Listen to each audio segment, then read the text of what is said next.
عليكم ورحمة الله وبركاته.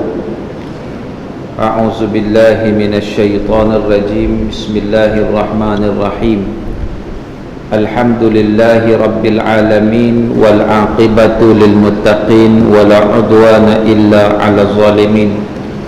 أشهد أن لا إله إلا الله وحده لا شريك له وأشهد أن محمدا عبده ورسوله أدى الأمانة وبلغ الرسالة ونصح الأمة وجاهد في الله حق جهاده وتركنا على المهجة البيضاء ليلها كنهارها لا يزيغ عنها إلا هالك.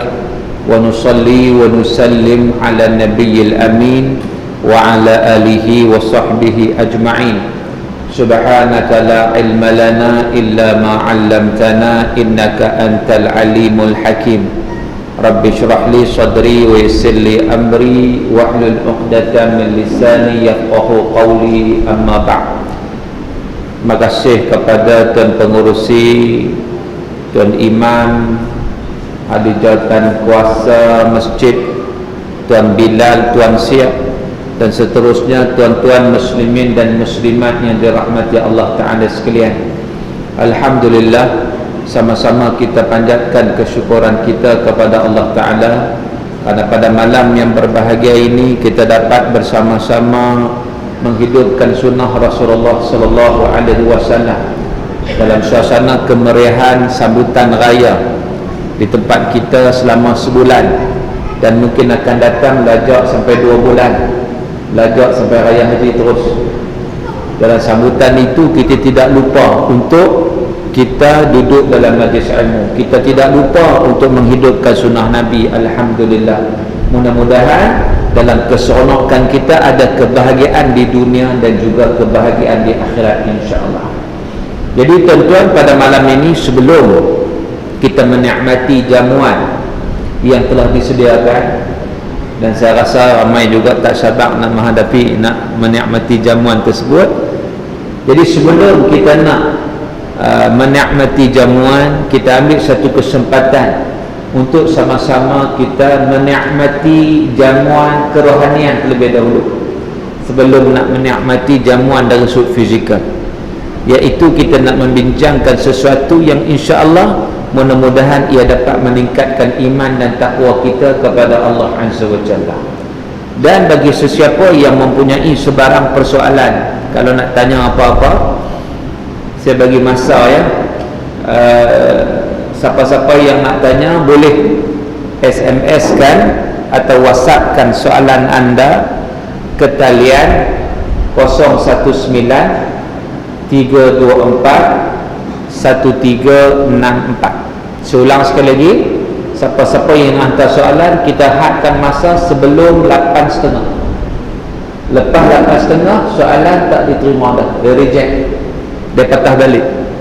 Jadi sebelum pukul 8.30, siapa-siapa yang ada soalan dia boleh hantar ke talian 019 324 1364. Jadi diumumkan dengan rasminya bahawa talian dibuka sekarang sampai pukul 8.30. Lepas tu, lepas 8.30 soalan ditutup. Baik tuan-tuan dan rahmati Allah, mari sama-sama kita merenung firman Allah dalam surah Ahzab. Surah Ahzab ayat 9, Allah Ta'ala kata, A'udzubillahi minasyaitanirrajim. يا أيها الذين آمنوا اذكروا نعمة الله عليكم إذ جاءتكم جنود فأرسلنا عليهم ريحا وجنودا لم تروها وكان الله بما تعملون بصيرا. صدق الله العظيم. Ini surah Al-Ahzab ayat 9. Surah Al-Ahzab tentang surah yang ke-33 dalam Al-Quran, yang diturunkan selepas surah Ali Imran, yang merupakan surah Madaniyah, turun lepas daripada hijrah Nabi SAW. Dan surah Ahzab ni juga dia menceritakan tentang peperangan Ahzab yang berlaku pada bulan Syawal. Ni kita berada bulan Syawal ni tuan-tuan. Ia berlaku pada bulan Syawal tahun ke-5 Hijrah. Sebab itu kalau kita nak tengok ayat yang membicarakan tentang peperangan Ahzab itu, kita boleh rujuk ayat 9 sampai ayat 27 dalam surah Al-Ahzab, surah yang ke-33, juzuk yang ke-21. Saya nak petik satu ayat je, banyak lagi tentang boleh kita tengok sendiri, boleh kita buka tafsir, ikut kuliah dan sebagainya. Cuma yang saya nak sebut satu ayat saja, ayat 9. Allah Ta'ala kata, ya ayyuhalladzina amanu, wahai orang yang beriman. Allah suruh orang beriman tu, Allah panggil orang beriman, wahai orang yang beriman. Orang beriman ni siapa? Orang beriman ni bukan sekadar dia sebut di mulut aku beriman tak, tapi iman sesuatu yang i'tiqad dalam jiwa. Kalau setakat sebut di mulut, tuan-tuan, golongan munafik pun sebut dia beriman. Wa idza laqul ladzina amanu qalu amanna. Bila dia bertemu dengan orang beriman, dia kata kami beriman. Tapi sama-sama geng dia dah. Jadi dia tahu, dia hanya memperolok-olok, dia sebut di mulut saja dia beriman, tapi sebenarnya hakikat dia tidak beriman. Sebab itu iman bukan sekadar sebut di mulut, dia mesti bertaksikan di hati kita. Jadi Allah panggil orang beriman, hanya orang beriman akan menyahut seruan Allah Azza wa Jalla. Allah Ta'ala kata apa? Ya ayyuhalladzina amanu udhkuru, wahai orang beriman, ingatlah. Ingat apa? Ni'matallahi alaikum, nikmat Allah yang Allah limpahkan, yang Allah bagi kepada kamu. Apa nikmat tersebut? Idh ja'atkum junudun, ketika mana datang kepada kamu tentera-tentera Ahzab. Ketika mana kamu berhadapan dengan tentera-tentera Ahzab, fa arsalna alaihim riha wa junudan lam taruha, kata Allah, kami hantar, kami bagi bantuan. Dengan apa?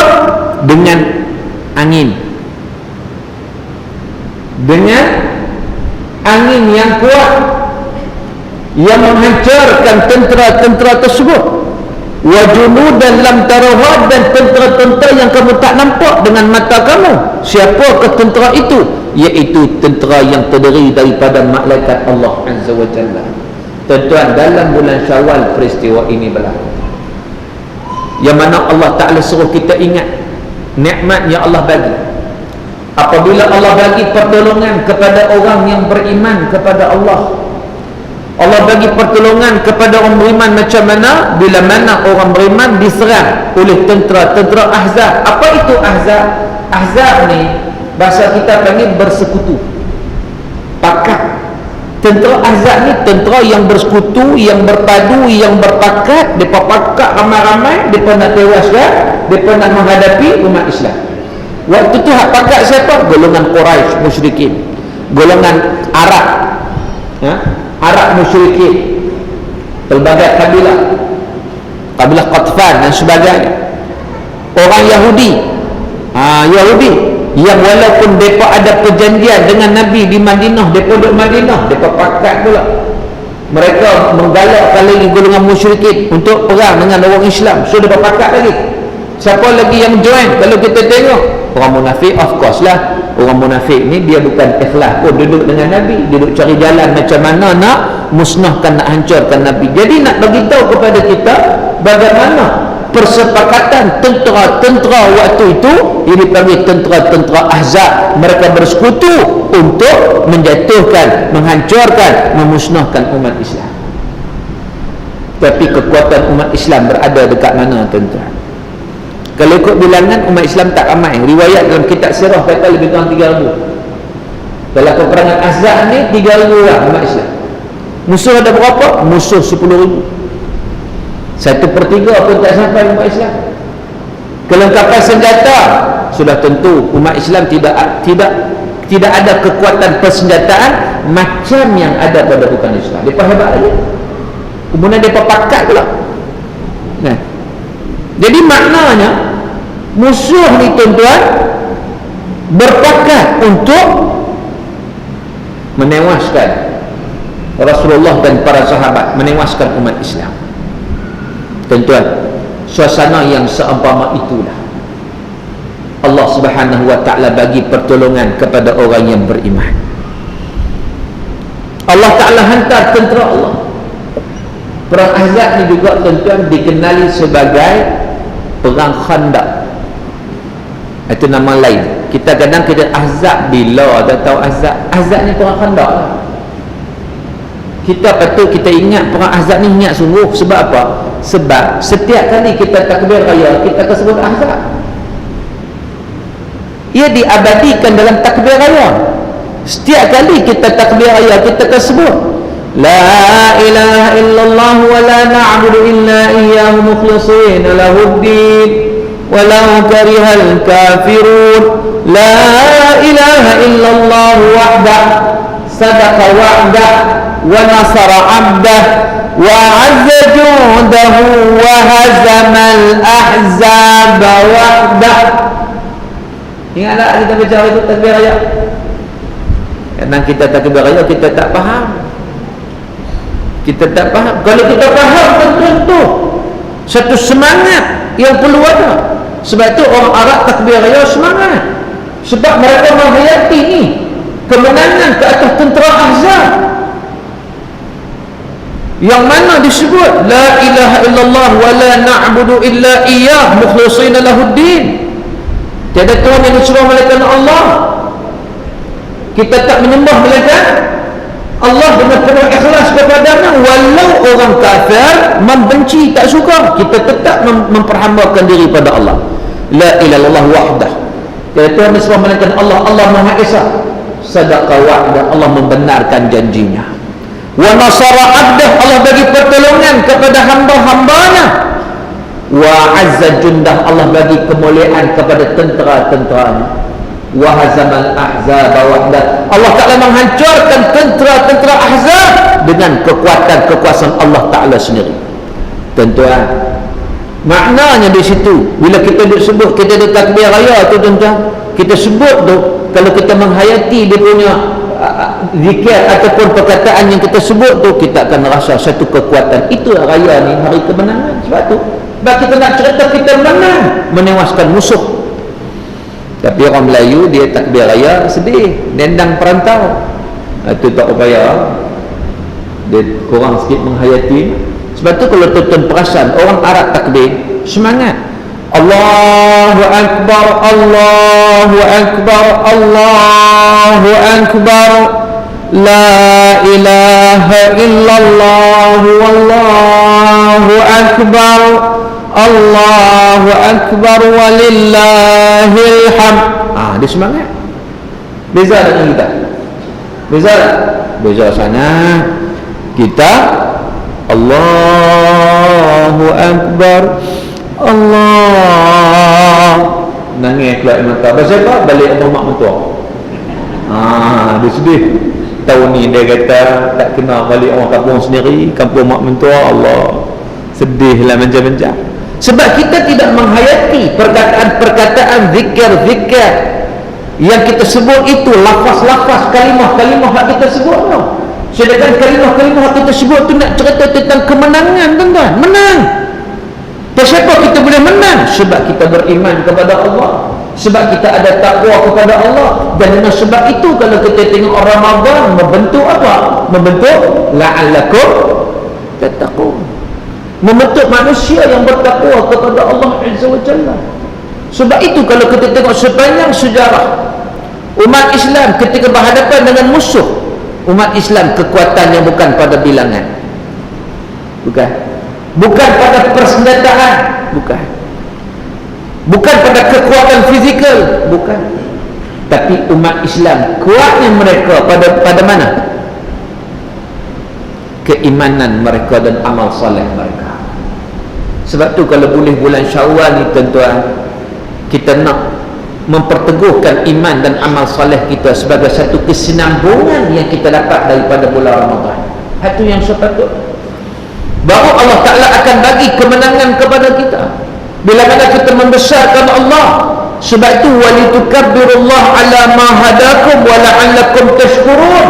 Kita sabut Syawal itu walitukabbirullaha, untuk kamu membesarkan Allah, mengagungkan Allah. Bukan maknanya kita mengetepikan perintah Allah Azza wa Jalla. Bila mana kita membesarkan Allah, Allah bagi pertolongan kepada kita. Dalam peperangan Ahzab, bila musuh datang, peperangan itu juga disebut sebagai Khandaq. Sebab pasal Khandaq, sebab Khandaq itu tarik. Sebab Nabi menerima idea daripada Salman Al-Farisi. Salman Al-Farisi ini dia orang Parsi. Jadi bila dia bincang-bincang, dia bagi idea, dia kata Parsi ni biasa kadang-kadang perang mereka korang parit. Orang Arab tak biasa lagi taktik peperangan ini. Nabi bila tengok macam ni, Nabi menerima satu taktik yang baik. Yang orang Arab tak tahu lagi, digunakan taktik peperangan tersebut. Jadi bila musuh datang, musyrikin datang, dia nak lintas tak boleh, kuda nak rotak pun tak boleh. Asalnya dia buat keputusan buat apa? Dikepung. Dia buat kemah di luar, buat kemah dengan periuk belanga, dengan apa semua dia ada. Mereka masak makan apa semua, mereka nak kepung umat Islam. Di sini Allah Subhanahu Wa Taala menghantar bantuan tentera-tentera Allah yang berbentuk angin. Main angin kuat, bertiup, ribut mari, sejuk pula tu. Mari kemah-kemah yang bakal didirikan habis berterbang, terbang. Periuk belanga habis terbang. Api, unggun-unggun api yang mereka nak nyalakan pun habis. Maka pada ketika itu tuan-tuan, mereka pun tak tahan. Akhirnya mereka mengambil keputusan untuk berundur, mengaku kalah, surrender. Allah Ta'ala memberi kemenangan kepada umat Islam. Tuan-tuan, maka inilah sesuatu kekuatan yang perlu kita bina. Dalam bulan Syawal ni, setelah berlalunya Ramadan, dalam kesibukan kita menyambut hari raya, kita kena ingat keimanan pada Allah tidak boleh ditinggalkan. Apa tanda kita beriman? Amal soleh kita, itu tanda kita beriman. Solat kita macam mana, aurat kita macam mana, silaturahim kita macam mana, hubungan kita sesama manusia macam mana. Semua benda ini perlu diperteguhkan. Sebab itu ini merupakan elemen-elemen yang boleh membawa kepada syurga Allah Azza wa Jalla, kalau kita boleh maintain. Antaranya Nabi sebut tentang 4 perkara. Nabi kata kalau masuk syurga ni 4 perkara. Empat perkara ni merupakan terbit daripada keimanan kepada Allah Ta'ala. Apa dia? Yang pertama sekali, Rabbus Salam. Rabbus Salam. Orang Islam sama-sama Islam ni, dia nak kena menjawab salam, bagi dan jawab salam.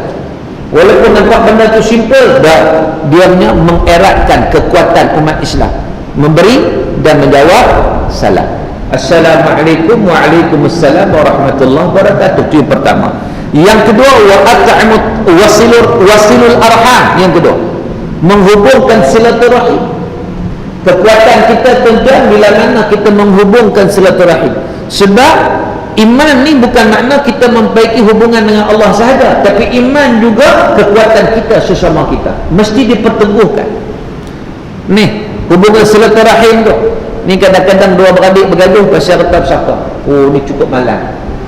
Dua beradik bergaduh batu.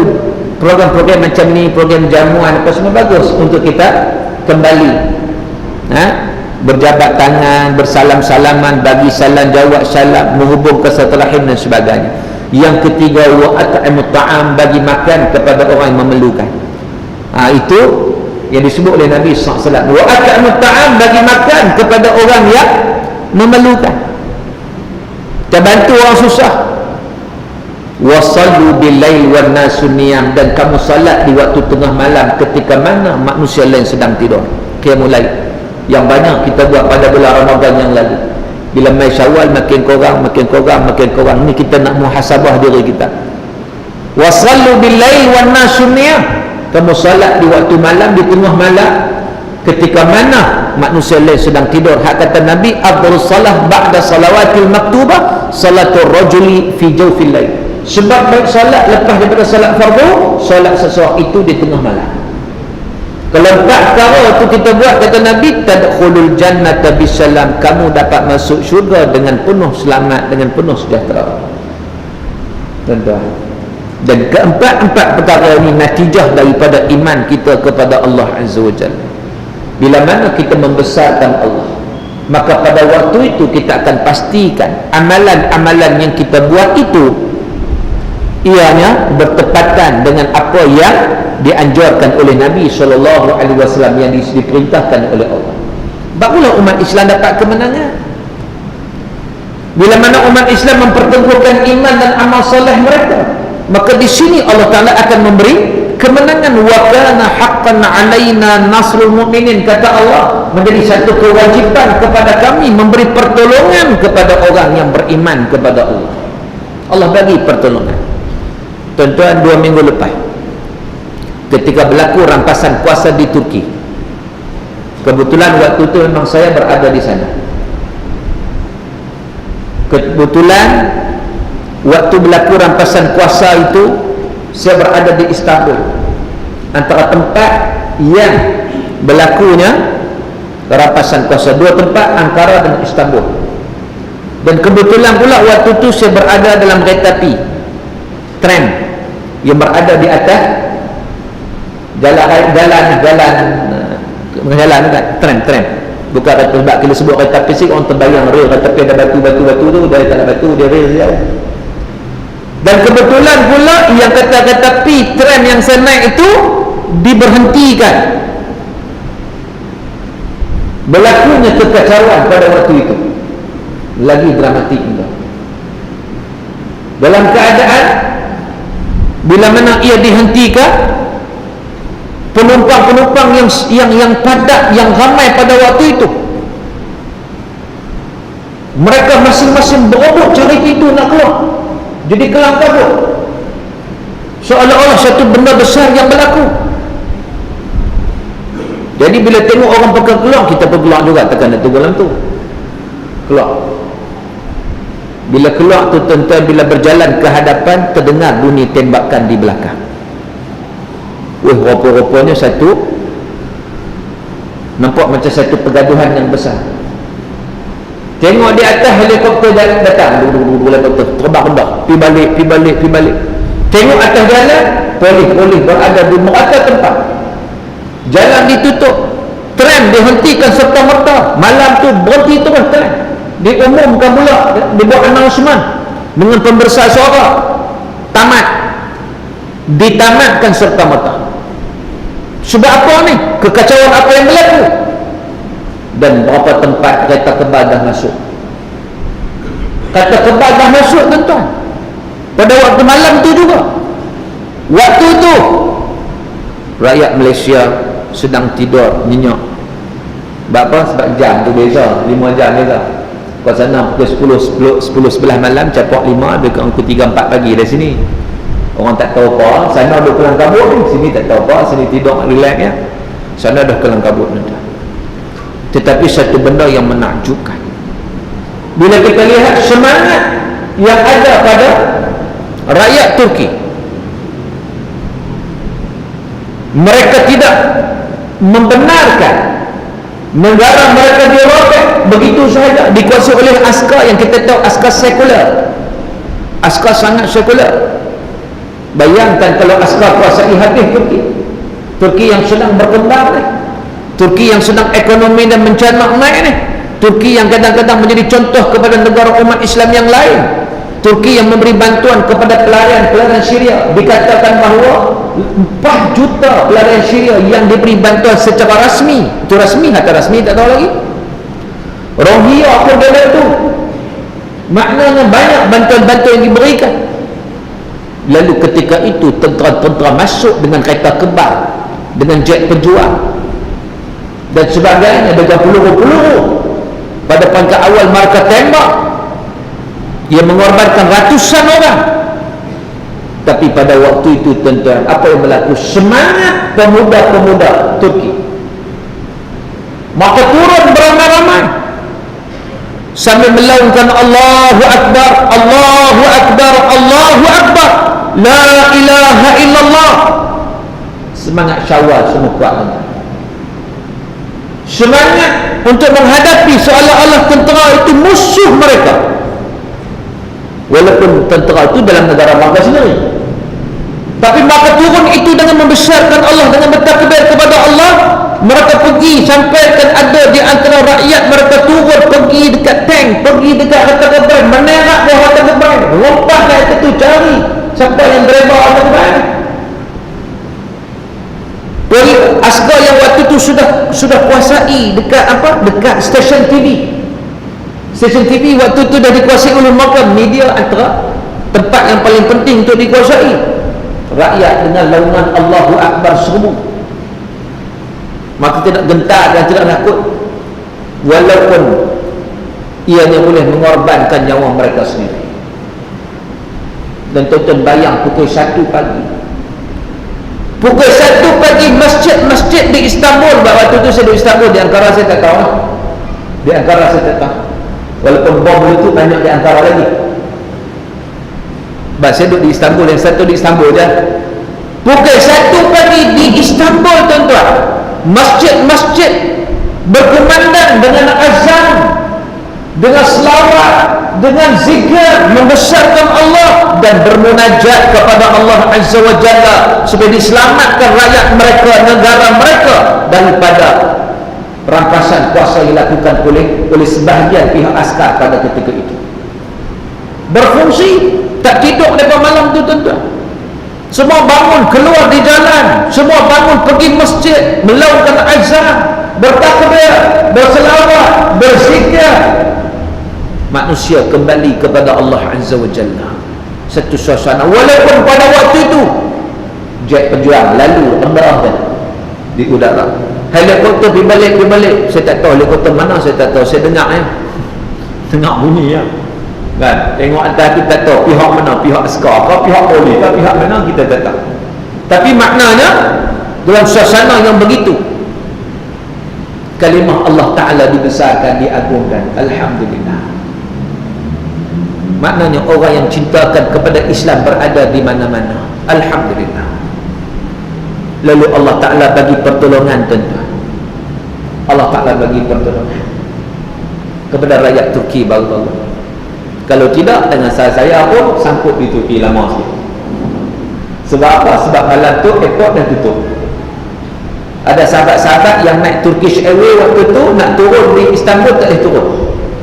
Malam tu mereka nak turun, tidak dibenarkan turun. Sebab apa? Sebab airport pun dah dikepung, dah ditutup serta merta. Dan sahabat-sahabat yang nak terbang malam tu, ada sahabat-sahabat nak terbang malam tu, mereka pun tak tahu.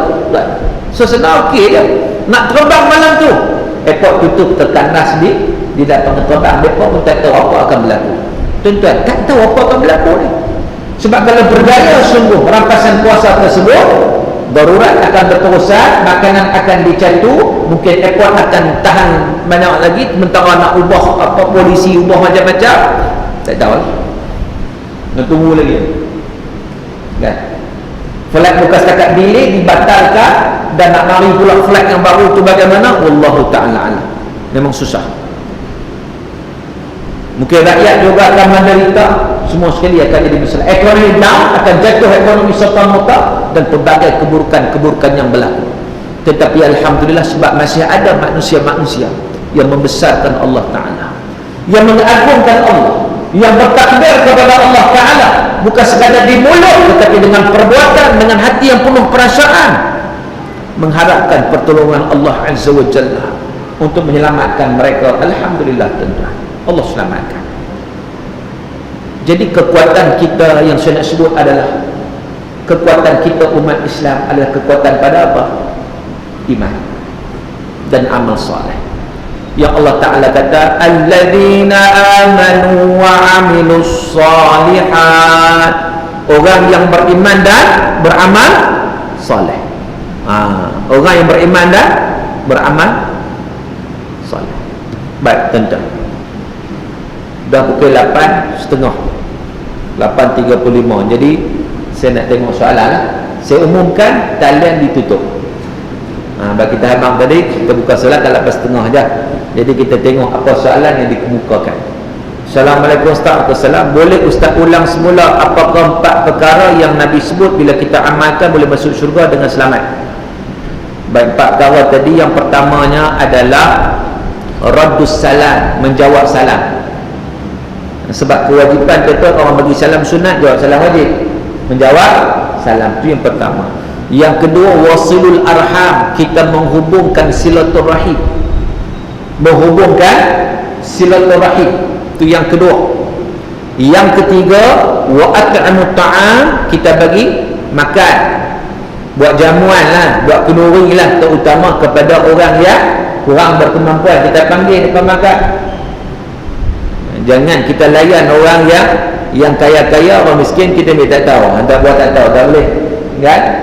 Kita kena raikan semua sekali, bagi makan, tolong orang. Yang keempatnya, wasallu bilail wan nasun niyam, solat malam, solat qiyamul lail.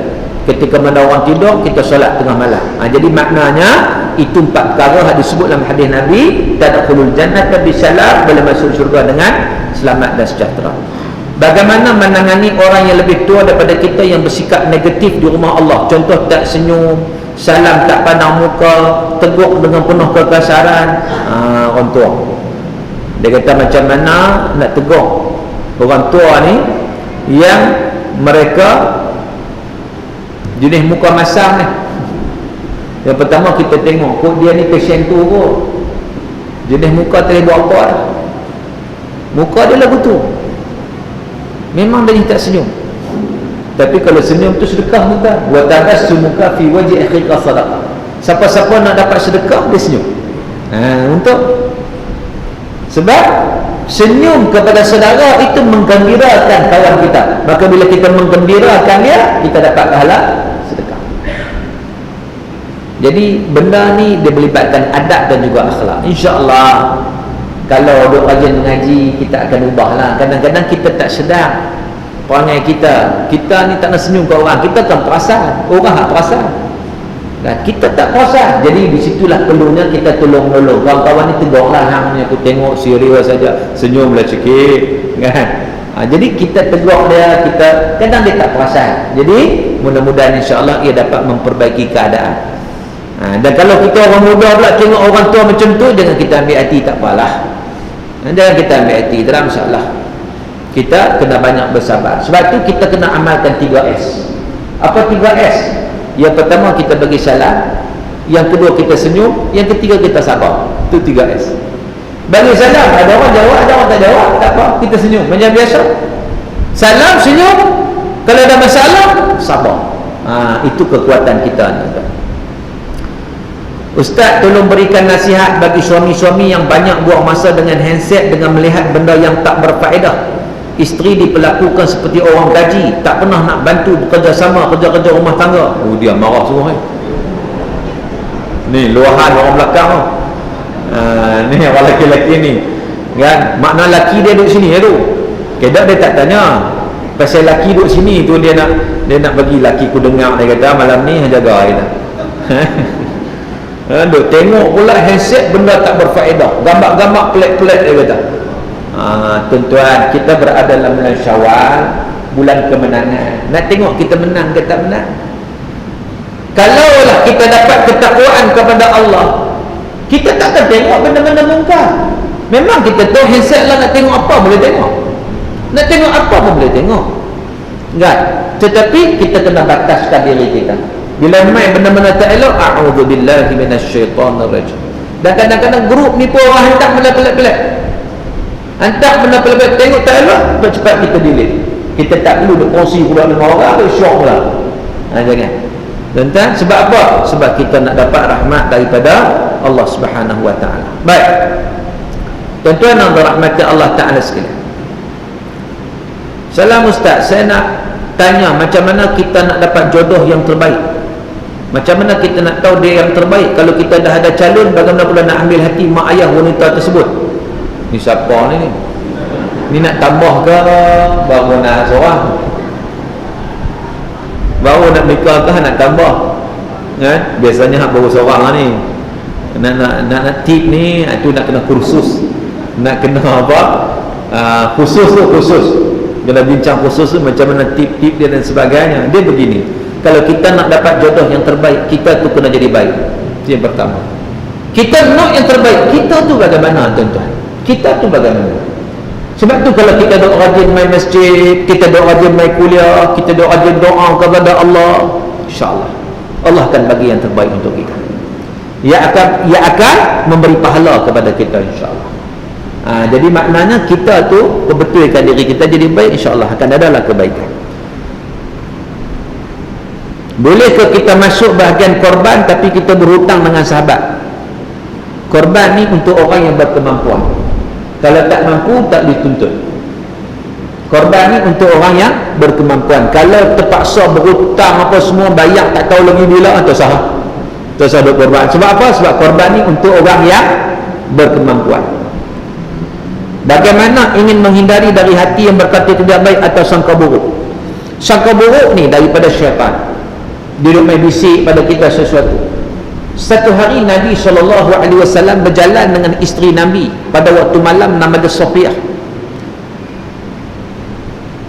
Dan isteri Nabi waktu itu pakai pundah lah, kita panggil kan, pakai niqab, pakai pundah. Ada dua orang laki-laki Ansar bila tengok Nabi berjalan dengan seorang wanita, mereka cepat-cepat lari, bukan nak elak. Nabi perasan, mereka sudah sangka yang macam-macam kat Nabi. Nabi perasan, Nabi pun pergi lintas kat dia orang,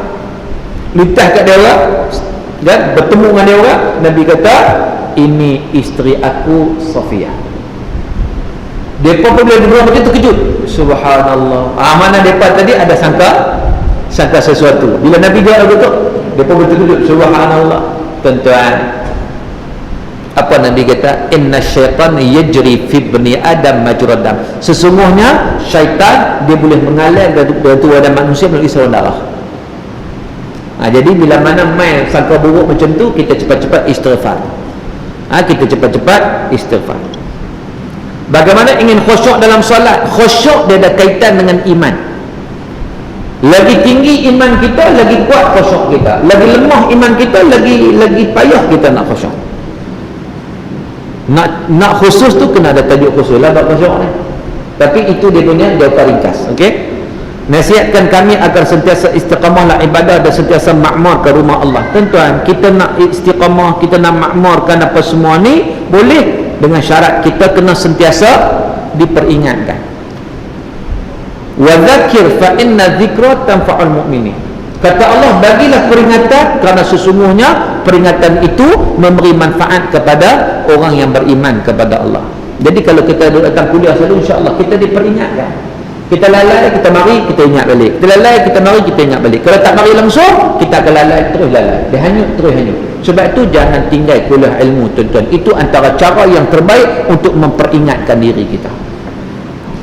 Ni kadang-kadang raya ni sampai hilang terus. Assalamualaikum. Waalaikumsalam. Apa ni? Minta ustaz bagi pencerahan. Cerah dah pun, lampu banyak ni, nak cerah bagi. Oh, ni ada soalan dia. Itulah bezanya ulama akhirat dan ulama dunia, ataupun lebih tepat lagi ulama tauhid hakiki dan ulama fiqh. Ayat Quran menyebut tak boleh menyentuh Quran melainkan dengan berwuduk, ulama fiqh, dan tak boleh memahami isi Quran melainkan dengan hati yang bersih, ulama tauhid atau bertasawuf. Apa dia? Bagi pencerahan. Ulama fiqh kata tak boleh sentuh Quran melainkan dengan berwuduk. Dan ulama tauhid kata, ulama tasawuf kata tak boleh memahami isi Quran melainkan dengan hati yang bersih. Baik, dia sebenarnya dua-dua tu nak kena diseiringkan. Jangan silap faham. Ada orang ambil tasawuf saja, fiqh tak mau. Kata Imam Malik, man tafaqqaha wa lam tasawwafa faqad tafassaqa, wa man tasawwafa wa lam tafaqqaha faqad tazandaqa, wa man jama'a bainahuma faqad tahaqqaqa. Siapa yang ambil fiqh tak mahu tasawuf, dia jadi fasik. Siapa ambil tasawuf tak ambil fiqh, dia jadi zindik, sesat. Siapa yang himpun kedua-duanya, itulah hakikat yang sebenarnya. Ada orang ambil tasawuf saja, fiqh tak peduli, hukum hakam tak peduli. Sedangkan hukum hakam tu tak kena peduli, itu hukum Quran bagi tahu, hadis bagi tahu, maka dia akan pergi sesat.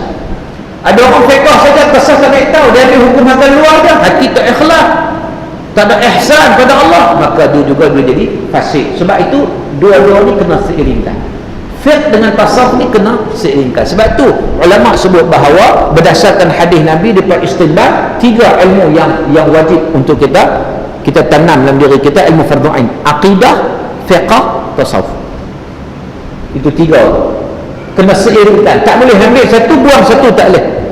Ambil mana-mana buang yang lain, tak boleh. Itu akan mencacatkan, akan menyebabkan akanlah berlaku. Walaupun dia kata aku sejak mengaji tasawuf ni aku lebih hebat. No. Kalau kamu tak faham syariat Allah, kamu akan sesat. Kamu akan sesat.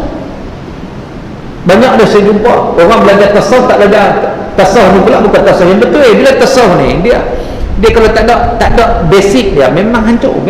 Saya jumpa ramai dah tuan. Dia percaya benda khurafat banyak. Dalil dia apa? Mimpi. Dalil dia mimpi. Dalil hak mai kat dalam mimpi dia tak tahu apa dia. Sebab tu kena faham betul-betul. Fiqh, akidah, fiqh, tasawuf ni kena seiringkan ketiga-tiganya sekali, nak kena seiringkan. Tak boleh buang salah satu daripadanya. Kalau buang dia akan pincang.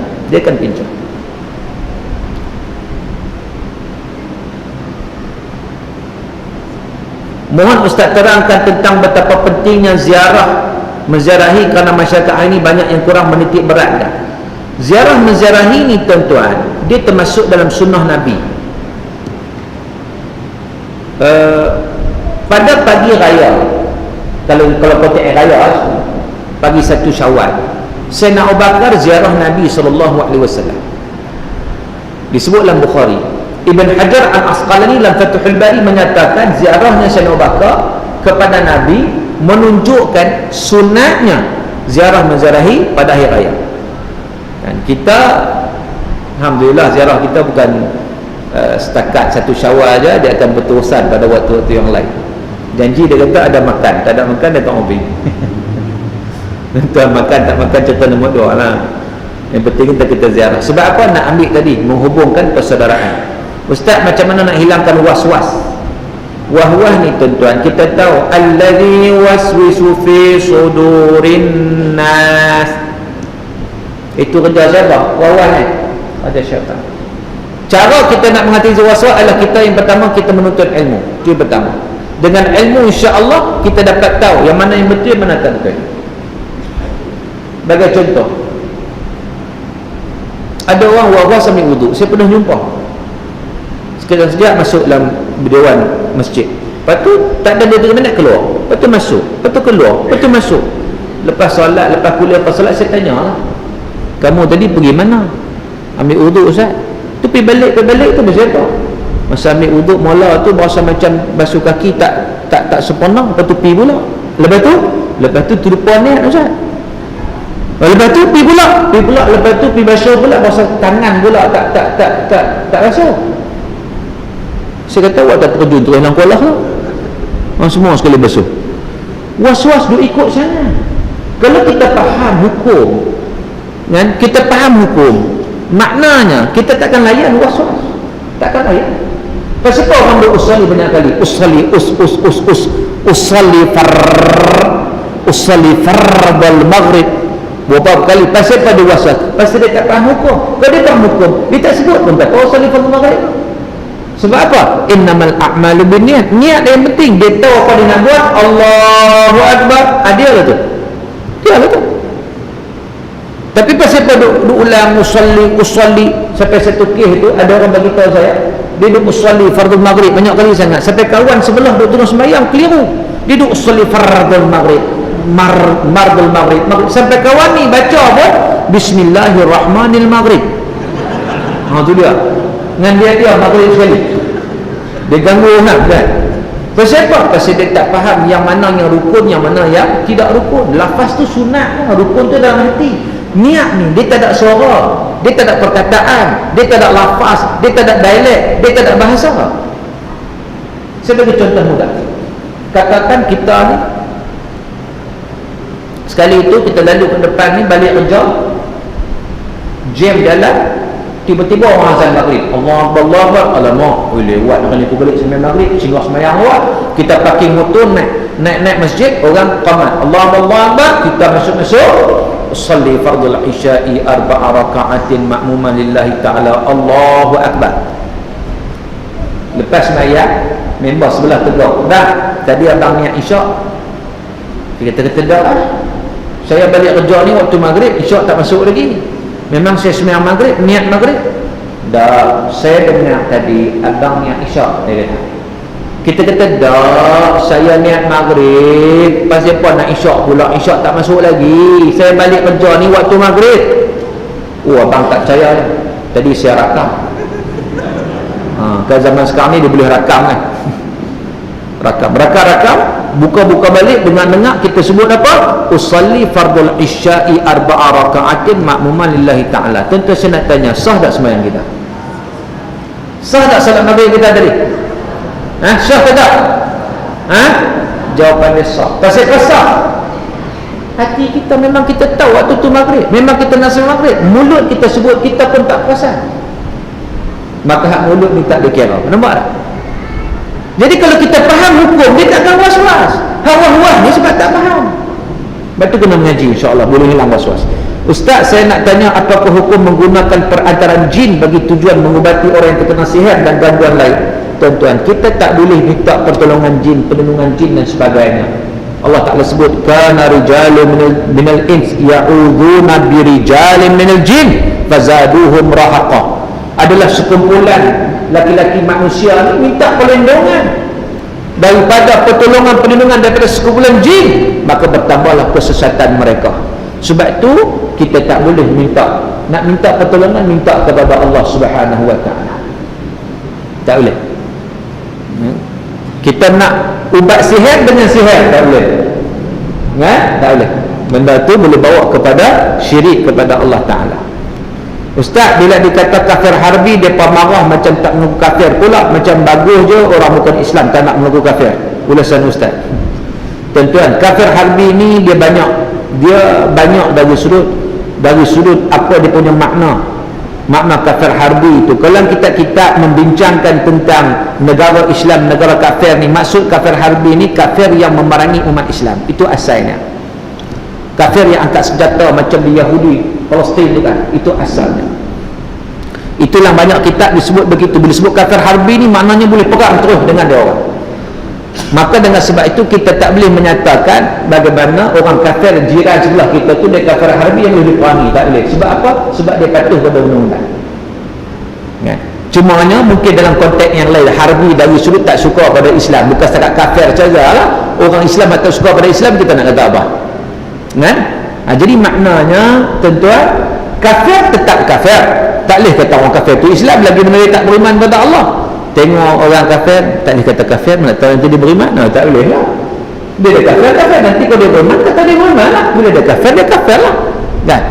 Maka dengan sebab itu yang pentingnya hari ni kita nampak masalah umat Islam, masalah kita tak ada kekuatan. Bagi saya, kita suruh tengoklah orang bukan Islam ni, kita tengok mereka ni sebagai orang sakit. Kalau boleh nak sampaikan dakwah untuk mereka.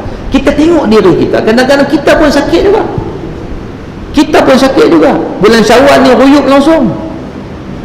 Bulan Ramadan boleh darah lagi, penuh masjid sampai ke belakang. Bulan Syawal nasib ada jamuan malam ni ramai sikit. Nak tengok kalau esok ramai ke tak? Jadi maknanya insya-Allah kita pertingkatkan iman, kita pertingkatkan akidah dan amal soleh kita, dan di situ orang kafir akan gerun kepada kita insya-Allah. Bahkan bukan sekadar itu, ia membuka ruang untuk orang kafir mereka memeluk Islam insya-Allah. Maka nampak kebaikan-kebaikan yang ada pada kita, contoh tauladan yang ditunjukkan oleh kita sebagaimana ditunjukkan oleh Nabi Muhammad sallallahu alaihi wasallam, hingga kan orang Yahudi sendiri berdepan dengan Nabi tak nak kritik apa Nabi, akhirnya mengucap dua kalimah syahadah. Kerana apa? Kerana hebatnya akhlak Nabi sallallahu alaihi wasallam. Tuan-tuan yang dirahmati Allah Taala sekalian, jadi dengan itu antara soalan yang dikemukakan oleh tuan-tuan. Masa sudah cukup. Sebab untuk jamuan ni tak boleh kuliah lama-lama, saya pun faham. Sebab dia punya tujuan utamanya jamuan, itu yang pertama. Kuliah ni tujuan yang kedua ada malam ni. Maka dengan sebab itu insya-Allah sedikit tazkirah itu mudah-mudahan memberi manfaat kepada kita. Yang penting kita masih ada Syawal ni, kita menghayati apa kita kata al-ahzab, kita menghayati simbol kemenangan umat Islam dalam bulan Syawal, supaya kemenangan itu dapat diteruskan dari semasa ke semasa insya-Allah sampai ke akhir hayat kita. Kita kena istiqamah di jalan Allah Subhanahu wa taala, istiqamah di jalan kebenaran, istiqamah di jalan perjuangan Islam, istiqamah dalam membesarkan Allah Azza wa Jalla, dalam mengagungkan Allah, insya-Allah tuan-tuan, kalau kita istiqamah, Allah janjikan kepada kita apa? Wa abshiru bil jannati allati kuntum tu'adun, bergembiralah dengan syurga Allah Taala yang dikurniakan kepada kamu. Moga-moga insya-Allah kita mendapat nikmat tersebut. Wallahu a'lam. Apa yang baik datang daripada Allah, salah-salah saya pun maaf sekian. Aqulu qawli hadza wa astaghfirullahal azim li wa lakum, wa billahi taufiq wal hidayah. Wassalamu alaikum warahmatullahi wabarakatuh. A'udzubillahi minasyaitonir rajim. Bismillahirrahmanirrahim. Alhamdulillahirabbil alamin, wassalatu wassalamu ala asyrafil mursalin wa ala alihi wa sahbihi ajma'in. Allahumma ij'al jam'ana hadha jam'an marhuma wa tafarruqana min ba'dihi tafarruqan ma'suma. Allahumma faqihna fid din wa 'allimna ta'wil. اللهم آتنا أفضل ما تؤتي عبادك الصالحين. ربنا عليك توكلنا وإليك أنبنا وإليك المصير. ربنا آتنا في الدنيا حسنة وفي الآخرة حسنة وقنا عذاب النار. وصلى الله على سيدنا محمد وعلى آله وصحبه وبارك وسلم. الحمد لله رب العالمين. تقبل الله منكم.